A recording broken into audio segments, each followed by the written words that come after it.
Hello, my students. I welcome you back again to the class. Of course, I want to believe that you are doing well at home and you are also making sure that you are learning. Alright, today is another day and we are going to look at another topic. It's going to be a continuation of what we have been doing. Alright, so the topic before us today is punctuation marks, part 2. At the end of this class, you should be able to state the symbol of the punctuation marks that we are going to look at. You should be able to state the uses of those punctuation marks and you should be able to use them appropriately in sentences. Okay? So please settle down and get ready for the class as we move forward. Alright, the punctuation marks before us today, we'll be looking at the question mark and the comma. The question mark and the comma. We'll deal with the two one after the other. Alright, the question mark. Question marks are used to identify sentences that ask questions. Sentences that ask questions. Technically, they are known as interrogative sentences. Sentences that ask questions are known as what? Interrogative sentences. This is a symbol of question mark right here. So make sure you notice that. And when are we supposed to use question mark? Number one, you use question mark when you are writing a question. You use question mark after tag questions.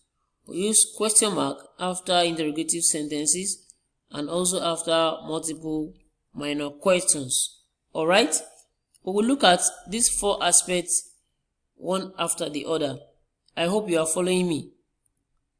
Question marks always appear at the end of a question, marking its conclusion. For example, will you be joining us tonight? That is a question, and the question mark must appear at the end of that question. You can see the question mark right here in red color. Alright, look at the second example. How are you feeling? You can see our question mark right here.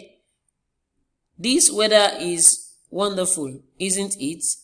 Is another question mark at the end of the question there. Alright. Now, at the end of tag questions, let's see. When we say tag questions, what do we mean by that? What do we mean by tag questions? Tag questions begins as normal declarative sentence, but the tag right at the end makes it into a question. You understand what I mean now by tag questions. For example, you will be home in time for dinner, right? This is what we call tag question, right? You see, it starts with a normal declarative sentence. You will be home in time for dinner. So, assuming we did not put this tag question at the ending, it will just be a declarative sentence. But the fact that there is a tag question at the ending of that sentence, we have our question mark written right at the end as well. Look at the next example. They won't have the report finished on time. Will they? Will they is our what? Our tag question. And it is being placed at the end of that declarative sentence. And so we have our question mark right at the end of that question tag. See another one. You can't be serious, can you? So anytime you are making use of question tag, your question mark is very, very important. Question tags can also be used with imperative sentences to add politeness to a request, invitation, or instruction. Question marks can be used with imperative sentences to add politeness to a request, invitation, or instruction. Look at this for instance. Have some more tea, won't you? Have some more tea. You can see here again, these are our question tag right here. You can see our question tag right here. Alright? Help me dry these dishes. Will you? Our question tag is right here. Will you? Okay, let's move to the next one. interrogative sentences. When you see interrogative sentences, those are sentences that ask questions. And so, at the end of such sentences, you should apply your question mark. Meanwhile, some interrogative sentences consist of a declarative statement posed as a question in speech. They are indicated by a rising intonation, but in writing, we simply add a question mark to the end, such as "You won," "You won," "It ended just like that," "Excuse me." In such, you have to put your question mark in writing. You can see the rising intonation at the end of that statement or that speech. "You won" is different from when I say "you won." "You won" is a declarative sentence. But when I say "you won," you can see the rising intonation. "It ended just like that" is different from when I say "it ended just like that." "Excuse me." So in writing, when the question mark is placed there, it shows that it's a question. Alright? Some questions can even be a single word. These are often question words. For example, what, why, when, etc. But then, they can consist of other words as well. Look, for example, Speaker A, "A package arrived for you." Then Speaker B responds, "When?" That's the question. Speaker B says, "Sir, you need to move your car." Speaker B replies, "Me?" You can see, at the end of such speech, you should be able to add your question mark. Now, at the end of multiple minor questions, when I say multiple minor questions, while a question mark almost always indicates the end of a sentence, most times they indicate the end of a sentence, there are some instances in which you have multiple brief questions in a row within the same sentence. When this happens, we don't have to capitalize the questions that come after the first question mark. For example, "How much pizza do you want?" 1 slice, 2 slices. You can see at the end of these are what we call multiple minor questions. They are more than one. We have one here. "How much pizza do you want?" That's the first question. The second one, 1 slice. The third one, 2 slices. You can see. Look at this one again. "What's that in the sky?" That's the first question. A bird? A plane? So when we have multiple minor questions like this, on a normal instance, after your question marks, after every question mark, the next word coming up should start with a capital letter. But because this is a multiple minor questions, it's not necessary you capitalize your word after the question mark. However, it is more common to see such cases capitalized, in which case they function as minor sentences. When they function as minor sentences, you place your capital letter immediately after your question mark. Look at this example. "How often would you say you use the school's online library?" That's the first question there. Once a year, once a week, once a day. Now, if you look at this one now, the questions coming after the other ones, we have our capital letter. We have our capital letter at the end, at the beginning, immediately after the question mark. You need to also understand that they function as what? Minor sentences. Once a year, once a week. It's different from the other one right here. Then we have 1 slice, 2 slices, or where we have a bird or a plane. Alright? So, there are some times that you don't need to use the question mark when you are making use of a polite request. When we make polite requests framed as questions, it is sometimes acceptable to omit the question mark at the end and simply to use a period as what? A full stop. I believe you remember last week now, we went through the topic under punctuation mark. We dealt with period, which is the full stop. and we also dealt with the apostrophe. Alright? Now this usually occurs with particularly long and formal questions that begin with the modal auxiliary verbs, will or would. And so when we have polite request that begins with will or would, for example, will all applicants please wait for the foyer until called for their interview? In this case, we can omit the question mark. It's acceptable to omit the question mark. Look at this again.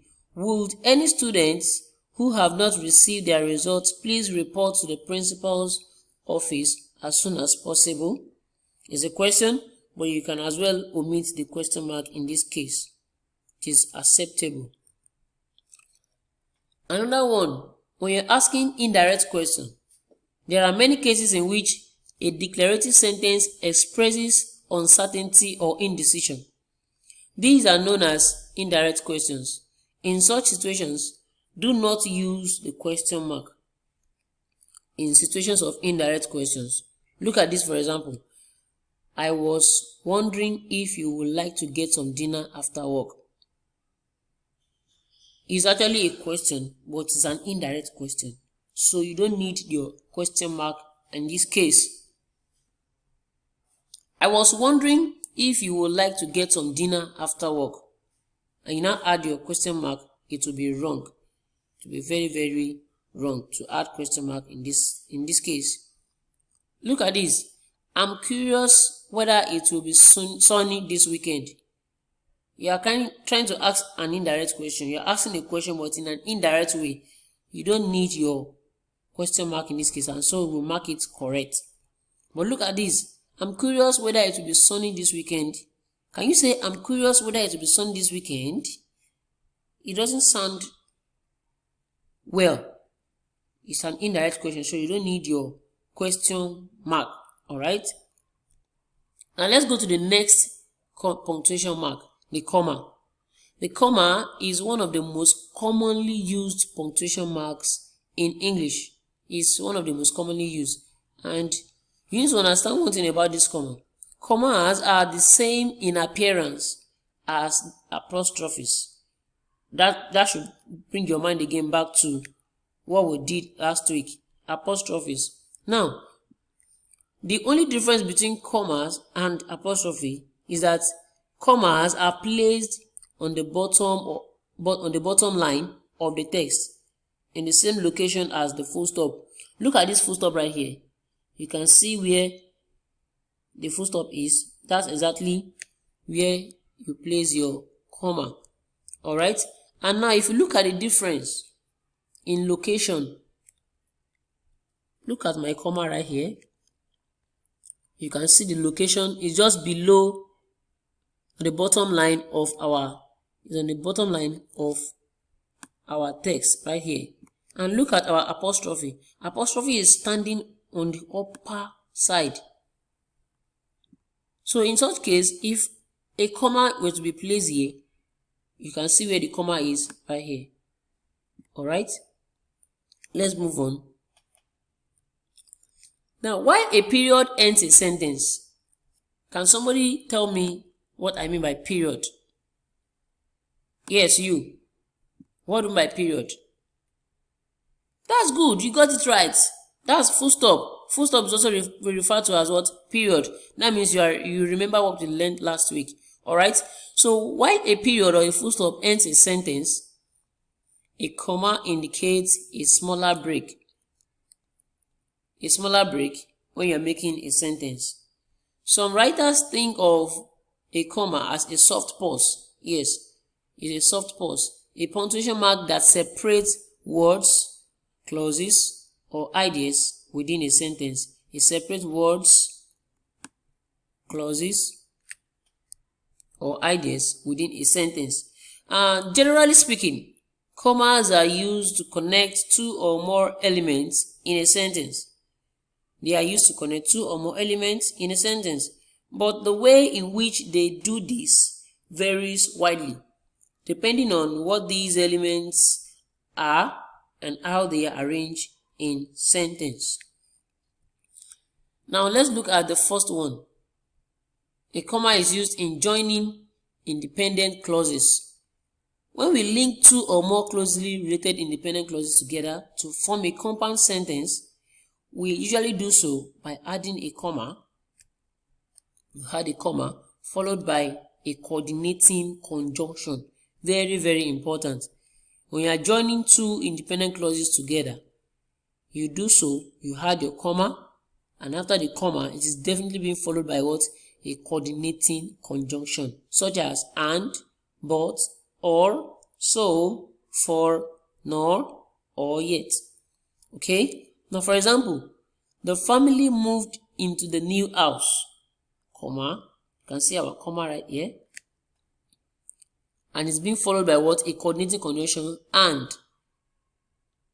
the neighbors welcomed them warmly. So we have two independent clauses. The first one, we have the family moved to the new house, and the second one, the neighbors welcomed them warmly. These are clauses that are independent. They stand on their own. And now we have our comma in between, and then the word coordinating conjunction. Look at another example. She wanted to play tennis, comma, but he wanted to play basketball. She wanted to play tennis is the first independent clause there. He wanted to play basketball is the second independent clause. And so we have them separated or joined together by what? The comma and what? Our coordinating conjunction, which is but. Same thing goes with the next example. We can go to the movies tonight, or we can just stay at home. We have our comma and we have our what? Coordinating conjunction, or. Okay? Now when we join items in a list, you're trying to join an item or items in a list that is more than one, more than two people or things in a row. We separate each item with a comma. We separate each item, don't forget that, using a coordinating conjunction between the last and the second to the last item. You understand what I mean by using a coordinating conjunction between what? The last and the second to the last item. For example, I enjoy swimming, hiking, and riding my bicycle. Now we have swimming, we have hiking, and we also have what? Riding. Now we have our comma between what? The last and the second to the last. This is the last one, and this is the second to the last item here. And so between the two, we have our comma and we have our what? Coordinating conjunction. Are you getting it? Okay, let's look at the next one. Yes, somebody should read the next one for us. Yes, that's very good. That's a good trial. Either Tom, comma, Bill, comma, Jeff, or Mike will lead the seminar. Now, can somebody tell me what is wrong here? Yes, you are correct. Something is missing around this place. That's what our comma. Comma should be here. Yes, and then we have our what? Coordinating conjunction. All right? Yes, you're doing great. That's very good. All right, let's go on. Listing the year in a date. This is another instance where you have to use your comma. We set apart the year when it is included with a date. If the date appears in the middle of a sentence, it is also followed by what? A comma. Take for example, it was on July 20, 1969 that American astronauts set foot on the moon for the first time. You can see our comma here separating the year from the what? The date. Look at this one again. I was born on January 31, 1988. Our concentration should be right here. We are separating the year from what? The day. So when you are listing a year in a date, the year must be separated by what? A comma. Very, very important. Now, if the date consists of just the month and the year, then no comma is used. Always note this. Very, very, very important. If the date consists of just the month and the year, no comma is used. Look at this. We first opened our doors in August 1981 during a recession. You see, our date here only consists of what? The month and the year. And so, we don't need a comma. Somebody writing this, we first opened our doors in August 1981. Putting a comma right here is wrong because it only consists of what? The month and the year. And that's why we mark it wrong. Okay? Now, when you are making use of long numbers, it is a standard practice to add one or more commas to long numbers to make them easier to read. And when do we say a long number? What do we mean by that? A number is considered to be long if it has more than 3 digits. Once a number has more than 3 digits, it is considered to be what? A long number. And we put commas before each section of 3. Before each section of 3, I will explain this one now that appears in it, not including decimals if used.